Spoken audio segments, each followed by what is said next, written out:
स्वागत है सभी सुनने वालों का कार्यक्रम कुछ तुमने कहा में।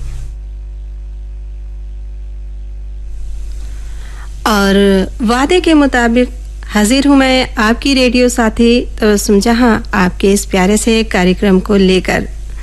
तो आइए शुरू करते हैं आपके कमेंट्स को शामिल करना।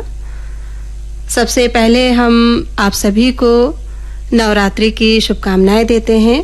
आप सभी को ये दिन, ये नवरात्रि के जो व्रत चल रहे हैं, इनका बहुत अहम मुकाम है, तो आप सभी को ये शुभ हो। हमारे पहले श्रोता हैं नरगोड़ा छत्तीसगढ़ है।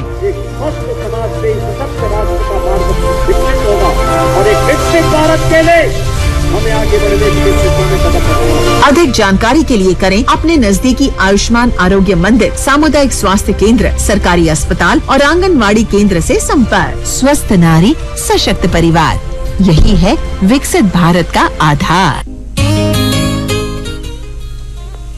स्वागत है सभी सुनने वालों का कार्यक्रम कुछ तुमने कहा में। और वादे के मुताबिक हाजिर हूं मैं आपकी रेडियो साथी तबस्सुम जहां आपके इस प्यारे से कार्यक्रम को लेकर। तो आइए शुरू करते हैं आपके कमेंट्स को शामिल करना। सबसे पहले हम आप सभी को नवरात्रि की शुभकामनाएं देते हैं। आप सभी को ये दिन, ये नवरात्रि के जो व्रत चल रहे हैं, इनका बहुत अहम मुकाम है, तो आप सभी को ये शुभ हो।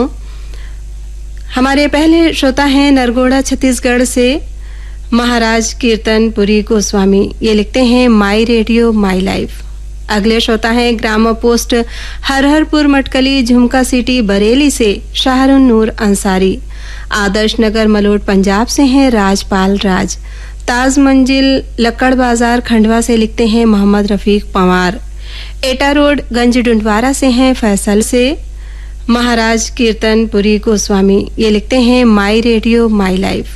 अगले श्रोता हैं ग्राम पोस्ट हरहरपुर मटकली झुमका सिटी बरेली से शाहरुन नूर अंसारी। आदर्श नगर मलोट पंजाब से हैं राजपाल राज।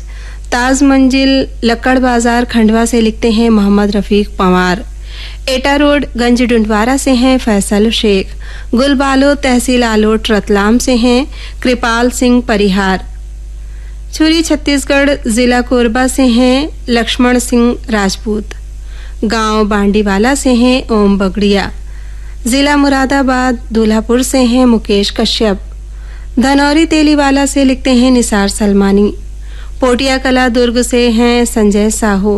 भोपालगढ़ राजस्थान से हैं धर्मेंद्र छीपा। आपने भी नवरात्रि की शुभकामनाएं भेजी हैं, तो आपको भी ये बहुत शुभ और कल्याणकारी हो। चरडोगरी पिपरिया कबीरधाम छत्तीसगढ़ से हैं दुर्गाराम साहू। सदर बाजार कुरावली से हैं अनिल कुमार वर्मा। कोहका भिलाई छत्तीसगढ़ से हैं प्रताप पांडे।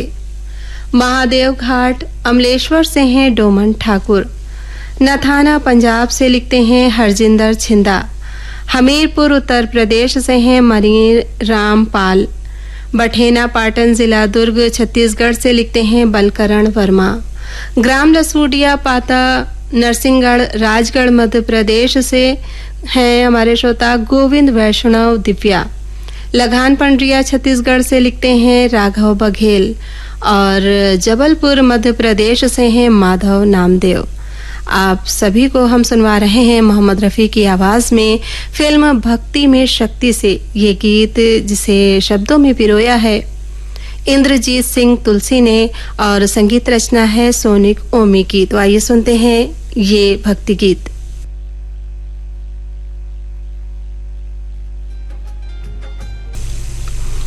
आकाशवाणी के अयोध्या केंद्र से आप सुन रहे हैं फेसबुक पर आधारित हमारा कार्यक्रम कुछ तुमने कहा। और इस कार्यक्रम में शामिल होने वाले हमारे अगले श्रोता हैं मालवा रेडियो श्रोता संघ गुलबालोद आलोट रतलाम मध्य प्रदेश से विक्रम मालवी। बड़ी गैबी चौराहा वाराणसी से लिख भेजा है अरुण कुमार मालवी दर्द ने।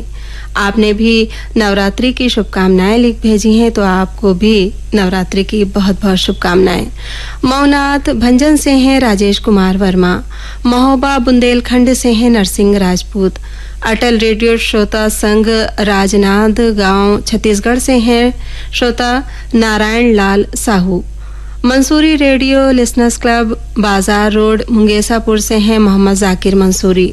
दत्तरेंग आधारित हमारा कार्यक्रम कुछ तुमने कहा, और इस कार्यक्रम में शामिल होने वाले हमारे अगले श्रोता हैं मालवा रेडियो श्रोता संघ गुलबालोद आलोट रतलाम मध्य प्रदेश से विक्रम मालवी।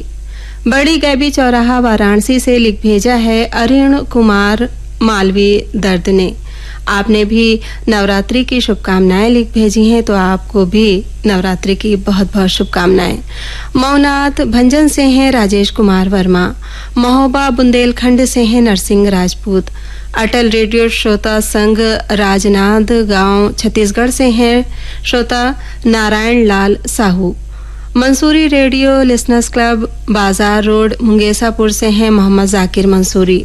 दत्तरेंगी भाटापारा से हैं हीरा मणि वर्मा, रेंगनी छत्तीसगढ़ से हैं दिनेश वर्मा, चंडीगढ़ से हैं सतीश अनेजा, कोल सिटी बरकाकाना से लिखते हैं अफजाल ताज, पटेल नगर मलोट पंजाब से हैं रमेश कुमार, सहारनपुर से लिखते हैं राहत अली, किशनगंज बिहार से हैं रविंद्र दास, न्यू मुल्तान नगर दिल्ली से हैं सिंगी भाटापारा से हैं हीरा मणि वर्मा, रेंगनी छत्तीसगढ़ से हैं दिनेश वर्मा, चंडीगढ़ से हैं सतीश अनेजा, कोल सिटी बरकाकाना से लिखते हैं अफजाल ताज, पटेल नगर मलोट पंजाब से हैं रमेश कुमार, सहारनपुर से लिखते हैं राहत अली, किशनगंज बिहार से हैं रविंद्र दास, न्यू मुल्तान नगर दिल्ली से हैं सुरेंद्र खुराना, गोविंदपुरा सीकर राजस्थान से लिखते हैं दातार सिंह, ग्राम हिंगड़ी आलोट रतलाम से लिखते हैं जगदीश धाकड़, कस्बा कियोलडिया नवाबगंज बरेली से हैं हमारे श्रोता राजेंद्र गंगवार। आप लिखते हैं कि घर में कितना भी विवाद क्यों ना हो, जमाने के सामने हर भाई को एक साथ उठना और बैठना चाहिए, फिर दुनिया की कोई औकात नहीं जो कुछ बिगाड़ दे।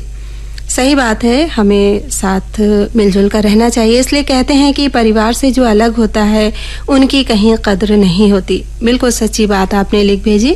अगले श्रोता हैं जिला मुरादाबाद ग्राम दूल्हापुर से मोहम्मद फरमान, कोटवा नारायणपुर बाबा पट्टी बलिया से हैं ओम प्रकाश राय। तो आप सबको हम सुनवा रहे हैं अगला गीत फिल्म तेरे नाम से। आवाज है अलका याग्निक और उदित नारायण की। गीत है समीर का और संगीत हिमेश का। तो आइए सुनते हैं ये गीत।